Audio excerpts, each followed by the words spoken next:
first issue we'll consider is planning law. We have an established use class, Class C3.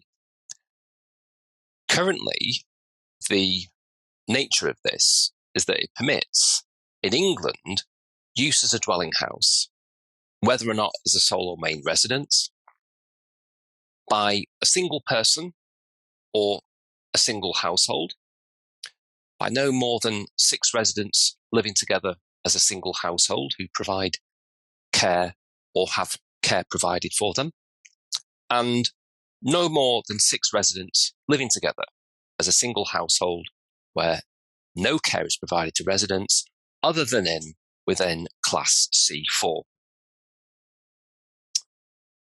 Just also suffice to say that there were changes a few years ago to this use class to exclude certain houses and multiple occupation. This is beyond the scope of this course. This particularly pertains to a property which is used as an HMO, and details of that are beyond the scope of this course. Another key issue which you might wish to take into account as a conveyancer is deciding what you do not or do advise on. So I've referred to 2 articles in the accompanying notes which look at issues which could be relevant to landlords that engage in holiday letting, issues that you might wish to expressly exclude from your retainer, whether gas safety, electrical safety, fire safety, carbon monoxide monitors, and the like.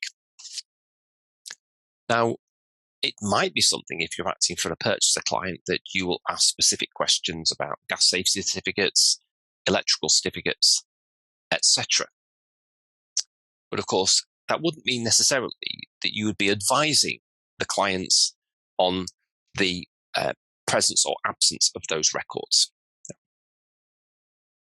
But I think there are 2 useful articles which sum up some of the key health and safety issues which you may wish to exclude from your retainer as a conveyancer. Another thing I think also is to consider the nature of a mortgage if your client is buying with a mortgage. This is something which should be within the retainer of the client.